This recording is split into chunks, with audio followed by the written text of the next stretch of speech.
Dunia peternakan merupakan salah satu sektor penting dalam memenuhi kebutuhan pangan hewani masyarakat. Berbagai jenis ternak seperti ayam, sapi, kambing, domba, dan kerbau banyak dipelihara untuk menghasilkan produk pangan berupa daging, telur, dan susu. Salah satu hasil utama dari usaha peternakan adalah daging yang diperoleh melalui proses pemotongan ternak. Pemotongan ternak dapat dilakukan di rumah potong hewan (RPH) maupun secara mandiri oleh peternak dan masyarakat.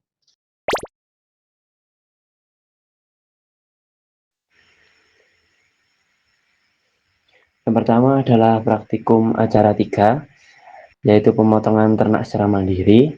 Pemotongan ternak secara mandiri adalah proses penyembelihan ternak yang dilakukan secara langsung oleh praktikan untuk memperoleh daging sebagai bahan pangan. Terus praktikum ini mengajarkan mahasiswa bagaimana prosedur pemotongan yang benar, mulai dari antemortem, proses penyembelihan, hingga postmortem. Yang pertama adalah prinsip asuh. Apa itu prinsip asuh? Prinsip asuh adalah aman, sehat, utuh, dan halal. Aman itu berarti bebas dari bibit penyakit dan kontaminasi. Sehat itu adalah mengandung nutrisi yang baik bagi tubuh. Utuh itu tidak tercampur dengan bahan lain, dan halal dipotong sesuai syariat Islam.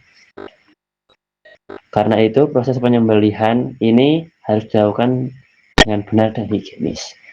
Yang kedua ada antemortem. Antemortem adalah pemeriksaan ternak sebelum dipotong. Berarti ini pemeriksaan ternak sebelum dilakukan penyembelihan. Ini bertujuan untuk memastikan ternak sehat dan layak untuk dipotong. Antemortem ini meliputi kondisi fisik ternak, perilaku ternak, status kesehatan, organ reproduksi, riwayat pengobatan, serta kondisi stres.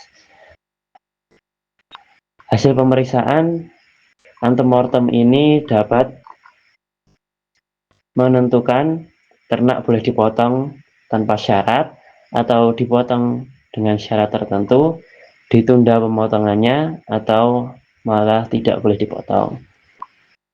Pemeriksaan ini penting untuk mencegah penularan penyakit zoonosis dari hewan ke manusia.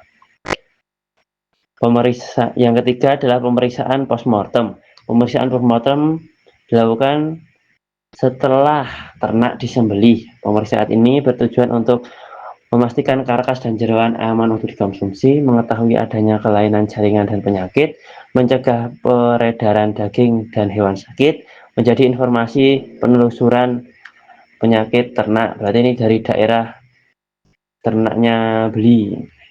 Jika ditemukan bagian abnormal atau sakit, maka bagian tersebut diakhir dan tidak boleh dikonsumsi, sementara yang daging sehat boleh dikonsumsi. Yang keempat adalah perlakuan sebelum pemotongan. Penanganan ternak sebelum dipotong sangat mempengaruhi kualitas ternak. Ternak yang mengalami stres dapat mengalami penyusutan bobot badan sekitar 2-5%. Oleh sebab itu, ternak harus diistirahatkan 12-24 jam, diberi air minum cukup, tidak diperlakukan kasar. Tujuan pengistirahatan ini ada beberapa, yaitu mengurangi stres, mengoptimalkan pengeluaran darah, membantu proses rigor mortis berjalan sempurna, meningkatkan kualitas daging. Yang kelima adalah teknik pemotongan. Nah, ini menurut Suparno 2005 terdapat 2 teknik pemotongan, yaitu pemotongan langsung dan pemotongan tidak langsung. Pemotongan langsung adalah ternak langsung disembelih setelah dinyatakan sehat. Pemotongan tidak langsung ini ternak dipingsankan terlebih dahulu atau di stunning sebelum disembelih. Tujuan pemingsanan ini ada beberapa, yaitu mempermudah penyembelihan, mengurangi penderitaan ternak, menghindari perlakuan kasar, mengurangi memar pada karkas. Yang keenam adalah pemotongan manual. Pemotongan manual di Indonesia. Di Indonesia umumnya digunakan teknik pemotongan manual secara halal, diproses dengan memotong kulit, leher, arterial rotis, vena jugularis, trakea, esofagus menggunakan pisau yang tajam. Posisi ternak dihadapkan ke arah kiblat sebagai syarat penyembelihan halal. Larangan pemotongan ternak betina produktif. Ini sudah dilarang di UU nomor 41 tahun 2014. Ternak betina hanya boleh dipotong jika sudah tidak produktif dan telah diperiksa dokter hewan. Tujuan acara 3 ini adalah mengetahui prosedur pemotongan ternak domba, yang kedua mengetahui penanganan antemortem dan postmortem pada pemotongan ternak domba. Kemudian alat dan bahannya adalah bahan domba ekor tipis, golok dari tambang, meat hooks, baskom, sepatu boot, butterpack, lembar kerja, alat tulis, dan handphone. Prosedur praktikumnya, yang pertama adalah menyiapkan alat dan bahan yang akan digunakan untuk menyembelih hewan ternak. Yang kedua, setiap kelompok fokus pada satu ternak, berarti setiap kelompok pada satu ternak ini kayaknya ini satu kelas satu ternak. Kemudian yang ketiga adalah mengamati pergerakan ternak, melakukan pemeriksaan antemortem di yang sebelum, terus mengamati proses penyembelihan, mendokumentasikan seluruh kegiatan, mengamati karkas dan non karkas, dan yang terakhir adalah menyusun laporan praktikum. Itu saja untuk acara 3, kemudian kita ke acara 4, yaitu karkasing. Karkasing sendiri adalah proses penanganan dan pembagian karkas hasil pemotongan ternak menjadi bagian-bagian komersial yang siap dipasarkan. Karkas adalah tubuh ternak setelah dipotong dan dipisahkan dari kepala, kulit, kaki, bagian bawah, darah, dan jeroan.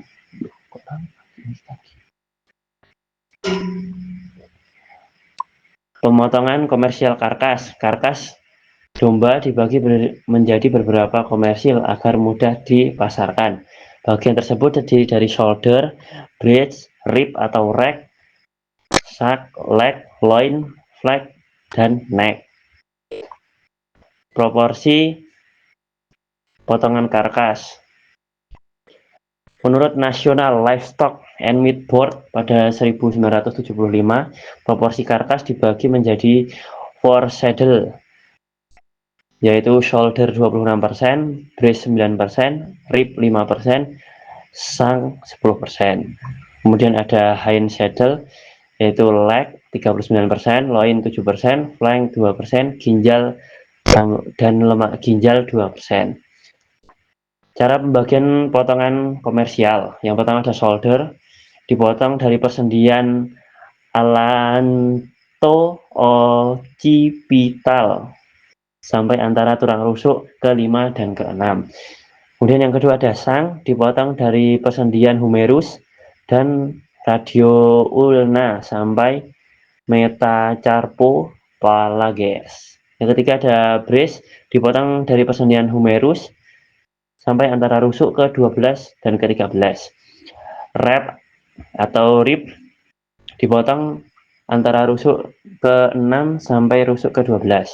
Kemudian kelima ada loin, dipotong antara rusuk ke-12 sampai ke-13 sampai persendian sacroiliaca. Kemudian yang keenam ada flank, ini dipotong dari sela rusuk ke-12 dan ke-13 ke arah belakang. Kemudian yang ketujuh ada leg, dipotong dari persendian sacroiliaca sampai kaki belakang.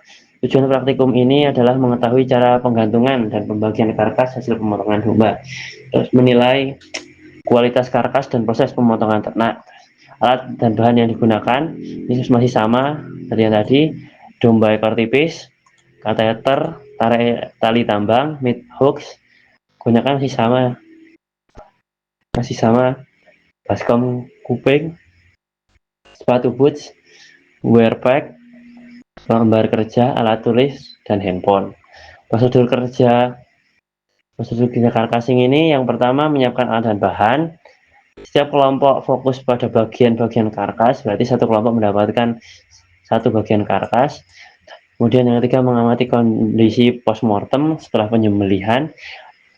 Di sini mengamati prosedur pembagian karkas, mendokumentasikan seluruh bagian karkas, mengamati penanganan karkas dan non karkas. Yang ketujuh, menyusun laporan praktikum. Mungkin hanya itu yang dapat saya sampaikan. Terima kasih. Assalamualaikum warahmatullahi wabarakatuh.